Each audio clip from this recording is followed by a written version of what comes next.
Merci Madame la Présidente, et encore désolé, je vais être obligé de vous quitter rapidement. Madame la Ministre, merci pour cette présentation. Je voudrais également saluer Monsieur le délégué interministériel qui est à vos côtés, et je vais aller directement au fait de mes questions. Le modèle économique de ces Jeux olympiques d'hiver, vous l'avez dit, repose très largement sur un financement privé. Et il est d'ailleurs encore plus dépendant de ce financement que celui des Jeux d'été. D'ailleurs, les recettes de billetterie qui sont attendues ne seront pas à la hauteur de ce qu'on a eu en 2020, sur Paris 2024, mais beaucoup moindre.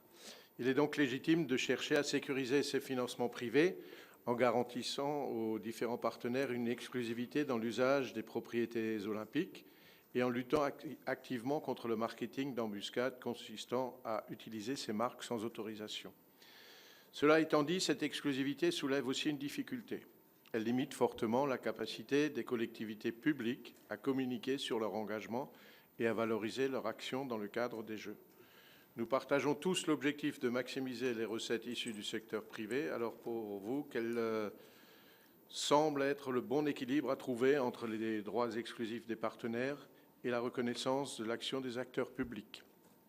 Ensuite, les anneaux olympiques qui sont installés sur la Tour Eiffel ont marqué les esprits pendant les Jeux. Un débat a émergé sur l'opportunité de prolonger cette installation dans la perspective des Jeux de 2030.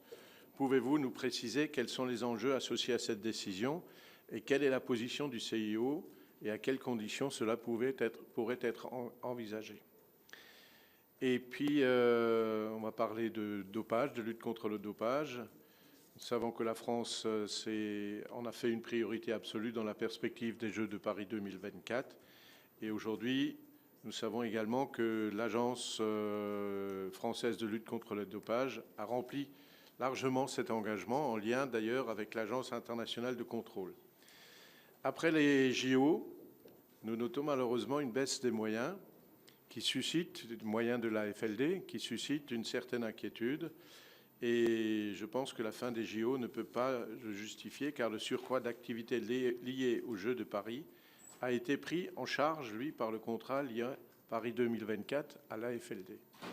Aujourd'hui, la lutte contre le dopage est fragilisée au plan mondial par le différend existant entre l'Agence mondiale antidopage et l'Agence nationale américaine.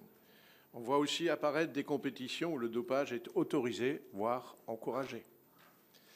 Le projet de loi permettra de donner des moyens juridiques supplémentaires à la FLD, mais les moyens humains et financiers sont-ils à la hauteur de l'ambition affichée?